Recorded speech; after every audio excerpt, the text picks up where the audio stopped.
नमस्कार साथीहरू। आजको यो भिडियोमा हामीले सैमुअल बेकेटको एक प्रसिद्ध ड्रामा चर्चा गर्नेछौँ जसको नाम हो वेटिङ फर गोडो। यो 2 एक्टको ड्रामा हो। एक अब्सर्ड ड्रामा अर्थात् असङ्गत ड्रामा। यसलाई कहीँ बेतुकको ड्रामा वा अर्थनबर्थको ड्रामा पनि भन्ने गरिएको पाइन्छ। जे होस्, अब्सर्ड ड्रामाको अर्थ के हो आज म तपाईहरूलाई बुझाउने कोसिस गर्नेछु। पहिले यस ड्रामाको चर्चा गरौँ। ड्रामाको चर्चा गरेर म तपाईलाई अन्तमा फेरि यसको अर्थ बुझाउनेछु। त साथीहरू, आजको भिडियोमा मैले सैमुअल बेकेटको यो एक drama waiting for Godot cover गर्न जाँदैछु। साथीहरू, यो 2 एक्टको ड्रामा हो जुन 1948 को आसपास पेरिसमा लेखिएको थियो र 1954 मा प्रकाशित गरिएको यस नाटकको पूरा नाम हो वेटिङ फर गोडो। यो 2 एक्टको ट्रेजिक कमेडी हो। साथीहरू, म तपाईहरूलाई बताउँछु कि यो ड्रामामा अलिकति कमेडी छ र धेरै अर्थनबर्थको कुरा छन्। निरर्थक संवाद छन्, निरर्थक व्यवहार छन्, पात्रहरू बारम्बार बिर्सन्छन्। यहाँ 2 व्यक्ति छन् जो एक कहिल्यै नचिनेको बाटोमा गोडोको प्रतीक्षा गरिरहेका छन्। यो गोडो को हो कसैलाई थाहा छैन। यस ड्रामाको अर्को कुरा म तपाईहरूलाई जानकारी गराउँछु। यसलाई पहिले फ्रेन्चमा लेखिएको थियो। बेकेटले यसलाई पहिले फ्रेन्चमा लेखेका थिए र पछि उनी स्वयंले यसलाई इङ्ग्लिसमा अनुवाद गरे। साथीहरू, फ्रेन्चमा यो ड्रामाको नाम थियो इनअटेन्डेड गोडो। बस सुन्नुहोस् र यस कुरामा ध्यान दिनुहोस् कि यो गोडो नाम सुनिन्छ नि, लाग्छ यो गडसँग जोडिएको छ, यो गडसित रिलेटेड छ। साथीहरू, 20औं शताब्दीमा अङ्ग्रेजी भाषामा यो निकै परिचित अर्थात् लोकप्रिय ड्रामा थियो। अब हामी ड्रामा सुरु गर्छौँ र यो ड्रामाको सुरुवात यसरी हुन्छ। भ्लादिमिर र एस्टर्गन नामक 2 व्यक्ति जो एक अनआइडेन्टिफाइड रोडको किनारमा बस्छन् र प्रतीक्षा गर्छन्। कसको प्रतीक्षा गर्छन्? गोडोको। ठिक छ, र उनीहरूसँग गर्नुपर्ने अर्को केही पनि कुरा छैन। एस्टर्गन आफ्नो जुत्ता खोल्न प्रयास गर्छन्। त्यसपछि भ्लादिमिर एस्टर्गनलाई सोध्छ कि तिमीले कहिल्यै बाइबल पढ्यौ? त्यसबेला एस्टर्गन उसलाई भन्छ कि उनलाई होली ल्यान्डको केही रङ्गीन नक्साहरू याद छ। यसरी भनिरहँदा यहाँ कुनै प्रसङ्ग मिलेको हुँदैन। भ्लादिमिर एउटा कुरा गरिरहेको हुन्छ, एस्टर्गन अर्को कुरा गरिरहेको हुन्छ। भ्लादिमिर एस्टर्गनलाई भन्छ कि के तिमीलाई थाहा छ, येशूका साथमा 2 जना चोरहरूलाई पनि झुन्डाइएको थियो र भनिन्छ कि 1 जना चोर त जोगिनु सफल पनि भएको थियो। तर भ्लादिमिर सोध्छ के यो सत्य हो? त्यसबेला एस्टर्गन त्यहाँबाट जान चाहन्छ जहाँ उनीहरू बसेर प्रतीक्षा गरिरहेका छन्। तर भ्लादिमिर उनलाई सम्झाउँछ कि तिनीहरूलाई त गोडो पर्खिनु छ। यहाँ यी 2 बीच बहस हुन्छ कि के यी सही ठाउँमा आएका हुन्, के गोडो भेट्नको लागि आज सही दिन हो। त्यसपछि केही समयपछि एस्टर्गन त्यहाँ सुत्छ, निदाउँछ। भ्लादिमिर उनको नजिक गएर भन्छन् कि उनी उनको बिना धेरै एक्लो महसुस गर्दैछन्। त्यसपछि उनी उठ्छन् र अब साथीहरू, यो एस्टर्गनले आफ्नो सपनाबारे भ्लादिमिरलाई भन्न सुरु गर्छ। तर भ्लादिमिर रिसले उनलाई रोक्छन् र भन्छन् कि आफ्नो सपना आफैसँग राख। अब भ्लादिमिर सोध्छन् कि हामी दुवैले के गर्ने? एस्टर्गन भन्छन् कि हामीले फेरि पनि पर्खिनै पर्छ, जुन हामी यतिको समयदेखि पर्खिँदै आइरहेका छौँ।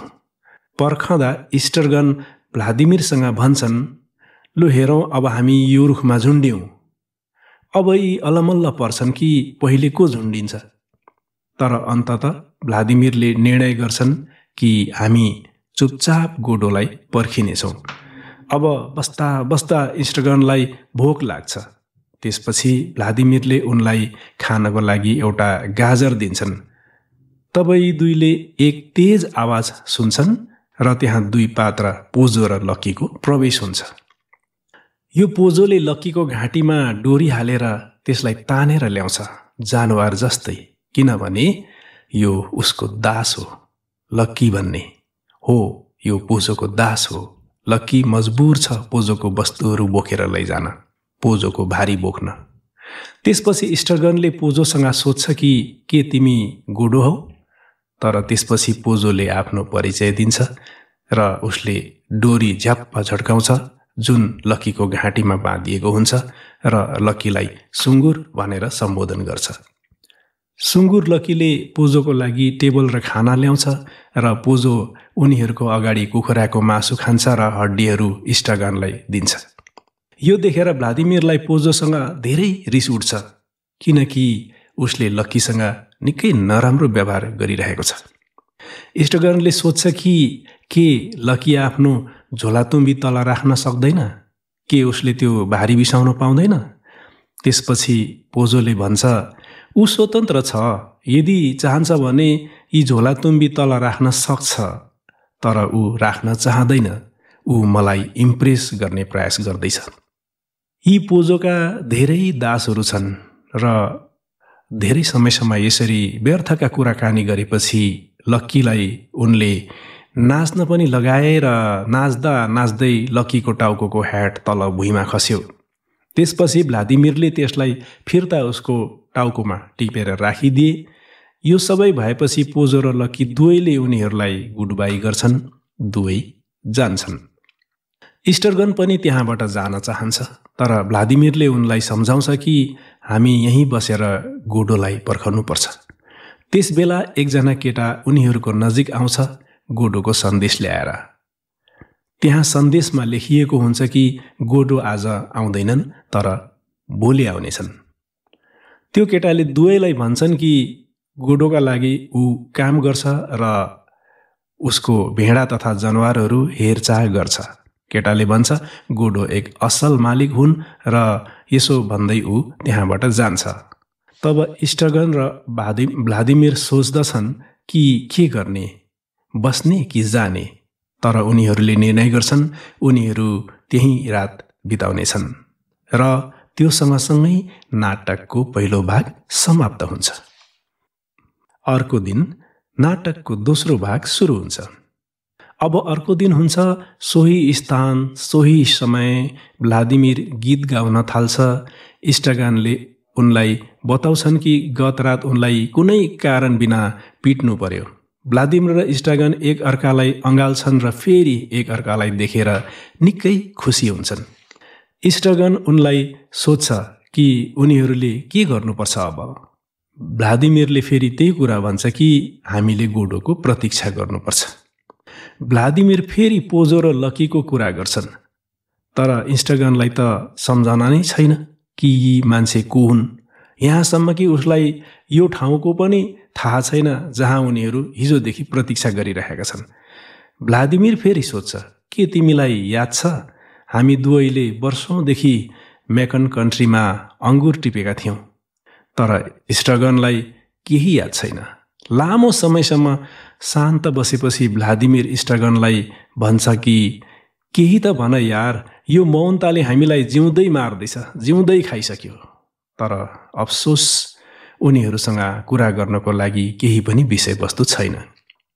फेरि भ्लादिमिर सोध्छ के तिमीलाई साँच्चीकै याद छैन कि पोजो को हुन्? स्टर्गनलाई केही याद आउँछ, जस्तै कुखुराको हड्डीको बारेमा। फेरि भ्लादिमिर उसलाई मुला अफर गर्छ किनभने उसँग आज गाजर छैन। स्टर्गन फेरि सुत्छ र डरले उठ्छ र आफ्नो सपनाको बारेमा भ्लादिमिरलाई सुनाउन चाहन्छ। तर भ्लादिमिरले उसलाई अस्वीकार गर्दछ कि मलाई तिम्रो सपना सुन्नु छैन। स्टर्गन त त्यहाँबाट जान चाहन्छ, तर भ्लादिमिरले उसलाई सम्झाउँछ कि हामीले यहीँ बसेर गोडोको प्रतीक्षा गर्नुपर्छ। त्यसपछि साथीहरू उनीहरू दुवै लक्कीको टोपीसँग खेल्छन्, टोपी फेकाफेक गर्छन्। त्यसपछि स्टर्गन केही समयको लागि त्यहाँबाट जान्छ, अन्तर्ध्यान हुन्छ र केही समयपछि फर्केर भन्छ कि ती मानिसहरू आइरहेका छन्, ती मानिसहरू आइरहेका छन्। त्यहाँ पोजो र लक्कीको प्रवेश हुन्छ। साथीहरू यसबेला पोजो अन्धो भइसकेको हुन्छ र लक्कीलाई पछ्याउँदै आएको छ। लक्की भ्लादिमिर र स्टर्गनलाई देखेर रोकिन्छ। त्यसै बेला पोजो हिँड्दै हिँड्दै त्यस ठाउँमा आउँछ र ठोक्किन्छ र दुईजना तल पल्टिन्छन्। पोजो उठ्न सक्दैन। भ्लादिमिर पोजोलाई उठाउने प्रयास गर्छ तर आफै उसमाथि पल्टिन्छ। त्यसपछि इन्स्टागन भ्लादिमिरलाई उठाउने प्रयास गर्छ तर ऊ पनि उसमाथि पल्टिन्छ। केही समयको लागि सबैजना भुइँमा लडेका छन्। त्यसबेला इन्स्टागन भ्लादिमिरलाई भन्छ कि हामी उठ्ने प्रयास गर्छौँ, हामी त सजिलै उठ्न सक्छौँ। इन्स्टागन फेरि पनि त्यहाँबाट जान चाहन्छ तर भ्लादिमिरले फेरि उसलाई भन्छ हामीले यहाँ गोडो पर्खिनु छ। उसले भन्छ त्यसबेलासम्म हामीले पोजोहरूलाई उठाउन मद्दत गर्छौँ। उनीहरूले पोजोहरू उठाउँछन्।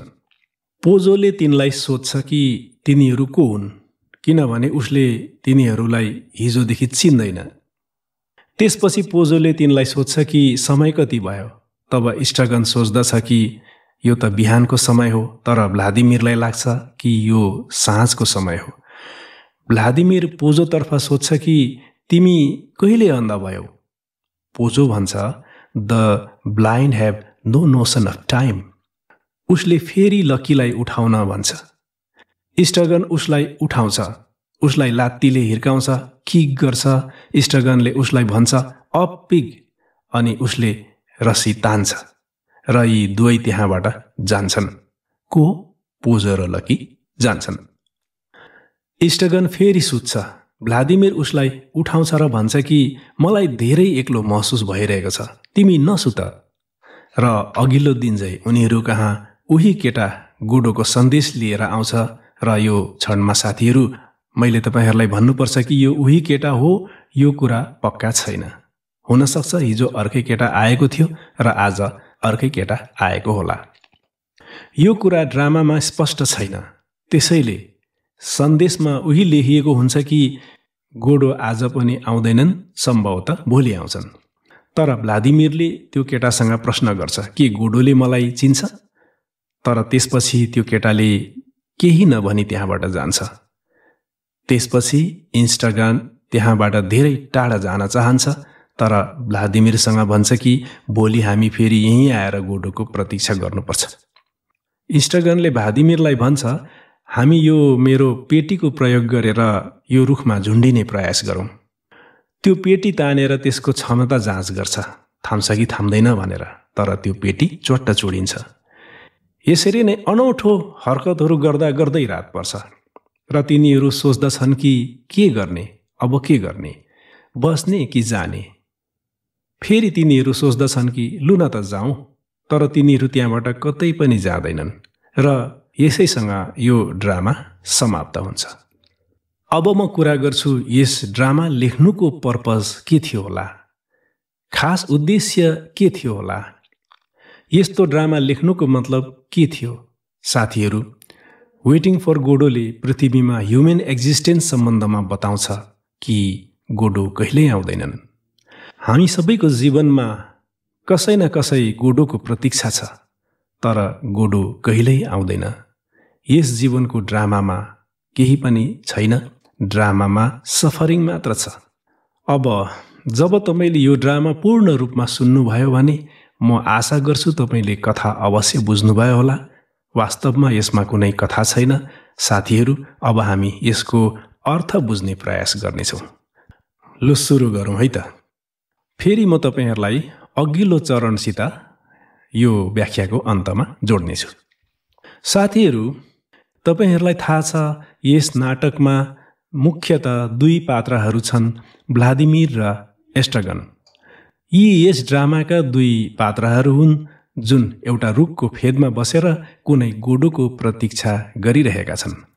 अब यो गोडो को हो, आउने हो कि होइन, कहिले आउनेछ, कसरी आउनेछ र किन आउनेवाला छ, यी सबै कुराहरू तथा उनीहरू किन भेट्न चाहन्छन्, कुनै कुरा स्पष्ट छैन।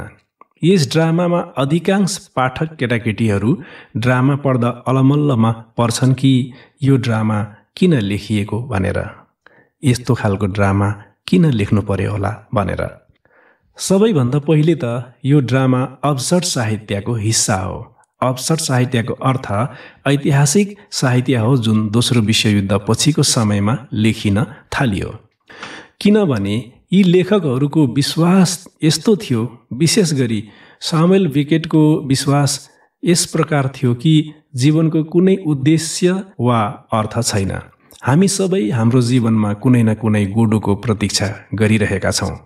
अब त्यो गोडो आउने छ कि छैन, जस्तो ड्रामामा दुई पात्र भ्लादिमिर र एस्ट्रागन प्रतीक्षा गरिरहेका छन्। कुनै गोडोसँग भेट गर्ने विषयमा धेरै व्याख्या गरिएको छ ड्रामामा। यो ड्रामा लेख्नुको पछाडि के उद्देश्य थियो, सामुएल बेकेट के भन्न चाहन्थे भने हामी सबै कुनै त्यस्तो वस्तुको पछाडि दौडिरहेका छौँ जुन संसारमा अस्तित्वमा नै छैन। अहिले ती सबै इन्टरप्रिटेसनहरूमध्ये एक इन्टरप्रिटेसन यस्तो छ कि यो वर्ड छ नि गोडो, यसले गडलाई जनाउँछ। यसको प्रतीक्षा हामी सबै यस संसारमा गर्दैछौँ। यस ड्रामालाई लेख्ने सामुएल बेकेट स्वयं एथिस्ट थिए, अर्थात् उनी भगवानमा विश्वास गर्दैन थिए। उनले सायद यस ड्रामा मार्फत यो विचार व्यक्त गरेका छन् कि मानिसहरूले अन्धाधुन्ध गडलाई फलो गर्छन्, तर उनीहरूले नै थाहा पाउँदैनन् कि गड के हो, गड कसको निर्माण हो, गडले हामीलाई पनि बनाएको हो वा होइन। जब सामुएल बेकेटसँग सोधिएको थियो कि तपाईँ यस गोडोको कुरा गरिरहनुहुन्छ, ड्रामाभित्र यो गोडोको हो, तपाईँ गोडो गोडो भनिरहनुहुन्छ, तपाईँ हामीलाई बताउनुहोस् गोडोको हो। उनले भने यदि गोडोको हो मलाई थाहा हुन्थ्यो भने यो ड्रामा नै हुने थिएन मित्र।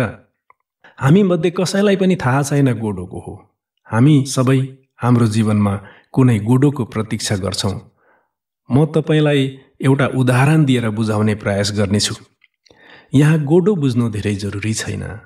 यस ड्रामाको मुख्य उद्देश्य भनेको प्रतीक्षा हो, केहीको प्रतीक्षा गर्दै केहीको आशमा। मान्नुहोस् जेलमा रहेका कैदीहरू छन्, कुन आरोपमा भित्र गए त्यो जेलमा बसेका छन्। उनीहरूको लागि बिहान उस्तै हुन्छ जस्तो गरी हाम्रो लागि हुन्छ। यो ड्रामा यो कैदीहरूले हामीले भन्दा राम्ररी बुझ्न सक्छन्। यसको कारण बताऊँ किन? यी मानिसहरूसँग कुनै कारण छैन, कुनै उद्देश्य छैन। जब यी बिहान उठ्छन् कुनै चिजको लागि उठेका हुँदैनन्, किनकि उनीहरूसँग स्वतन्त्रता कहाँ छ र उनीहरूले केही पनि गर्न सकुन्। तर पनि तिनीहरू उठ्छन् किन? पर्खाइको लागि। उनीहरू कुनै गोडोको पर्खाइमा छन्। They are living for something, they are waiting for something. केही छ, केही पर्खाइ छ जसले उनीहरूलाई बचाइराखेको छ। यस ड्रामामा तपाईँ एउटा कुरा नोट गर्नुहोस्। भ्लादिमिर र एस्ट्रागन एक अर्कालाई बारम्बार भन्छन् कि जाउँ जाउँ जाउँ, अब त जाउँ। दुईजनै जान चाहन्छन् तर गोडोको पर्खाइ छोड्न सक्दैनन्। उनीहरू त्यहीँ बस्छन्, कतै जान सक्दैनन्। अब म तपाईँहरूलाई केही महत्त्वपूर्ण कुरा बताउन चाहन्छु यस ड्रामाबारे। तपाईँलाई यो कुरा थाहा हुनु आवश्यक छ। सबैभन्दा पहिले यो ड्रामा मूल रूपमा सामुएल बेकेटले फ्रेन्चमा लेखेका थिए। उनीहरू विश्वास गर्थे कि यस भाषामा लेख्नु सजिलो छ, प्लेन र ब्ल्याङ्क शैलीमा लेख्नु। त्यस समयमा यो ड्रामाको शीर्षक थियो अनअटेन्डेड गोडो, र पछि सामुएल बेकेटले आफै अर्थात् पर्सनली यस ड्रामालाई अङ्ग्रेजीमा अनुवाद गरेका थिए। यस ड्रामा पढ्ने बेला मान्छेहरूको सबैभन्दा ठुलो कमजोरी अर्थात् गल्ती थाहा छ के थियो? मान्छेहरू यस्तो सोचिरहेका थिए कि यहाँ केवल दुई पात्र मात्र पर्खिरहेका छन्, भ्लादिमिर र एस्ट्रागन। तर म भन्छु होइन, केवल उनीहरू मात्र होइनन्, उनीहरू मात्रै पर्खिरहेका थिएनन्। त्यो थिएटरमा ड्रामा हेर्न आएका दर्शकहरू पनि पर्खिरहेका थिए कि अब यस ड्रामामा केही राम्रो हुनेछ, अब यस ड्रामामा केही राम्रो हुनेछ, अब केही अनौठो हुनेछ। र पढ्नेहरू पनि पर्खिरहेका थिए। जसले पनि यसलाई पहिलो पटक पढ्छ सोच्दछ कि अन्तमा केही राम्रो हुनेछ। जसरी एस्ट्रागन बारम्बार भन्छ कि मलाई जानु छ, मलाई जानु छ, त्यसरी थिएटरमा बसेका दर्शकहरू पनि सोच्छन् कि म बोर भइसके, मलाई जानु छ, तर उनीहरू जान सक्दैनन्। उनीहरू सोच्दछन् कि केही न केही अनौठो पक्कै हुनेछ यस ड्रामामा, तर त्यस्तो केही पनि हुँदैन। गोडोको प्रतीक्षा केवल हामी मात्र गरिरहेका छैनौँ, केवल भ्लादिमिर र एस्ट्रागन मात्र गरिरहेका छैनन्। यो दुनियाँको प्रत्येक व्यक्ति यस गोडोको प्रतीक्षा गरिरहेको छ र अद्भुत कुरा के छ भने उसलाई थाहा छैन कि उसको गोडो को हो, के हो, कहिले आउनेवाला छ। आज चाहे तपाईँ यस ड्रामालाई बेकार वा निरर्थक ड्रामा भनेर सोच्नुहोस्। यसको अर्थ नबुझिन सक्छ, तर एक दिन तपाईको जीवनमा यस्तै परिस्थिति आउँदा तपाईलाई यो ड्रामा सम्झना आउनेछ। किनभने हामी सबै केही कुराको प्रतीक्षा गरिरहेका हुन्छौँ। हामी सोच्दछौँ कि हाम्रो जीवनमा केही न केही चिज हुनुपर्नेछ, अब हुनेछ। अब तपाईँ पक्कै जान्न चाहनुहुन्छ कि यस ड्रामाको सन्देश के हो जुन यहाँ स्यामुएल बेकेटले हामीलाई दिन प्रयास गरेका छन्। र यस ड्रामाको सन्देश धेरै सरल छ। ड्रामाको बीचमा एकजना केटा आउँछ, उसले दिन्छन् यस ड्रामाको सन्देश। उनी भन्छन् कि गोडो आज आउँदैनन्, गोडो भोलि आउनेछन्। र उनी अर्को दिन पनि आउँछन्, यस्तै भन्छन्, गोडो आज पनि आउँदैनन्, गोडो भोलि आउनेछन्। यसको अर्थ आजको दिन त बित्यो, भोलि फेरि हामीले गोडोको प्रतीक्षा गर्नु छ। यस भिडियोमा मैले यस ड्रामालाई राम्ररी बुझाउन प्रयास गरेको छु। आशा गर्दछु तपाईहरूलाई यो भिडियो मन पर्यो होला। साथीहरू, आजको यस भिडियोमा बस यति नै। अब जब तपाईले यो भिडियो अन्त्यसम्म हेरिसक्नुभयो भने म आशा गर्दछु कि तपाईले यस भिडियो मार्फत मैले तपाईलाई बुझाउन खोजेको नाटकको अर्थ अवश्य बुझ्नुभयो होला। आजलाई यति नै र धन्यवाद।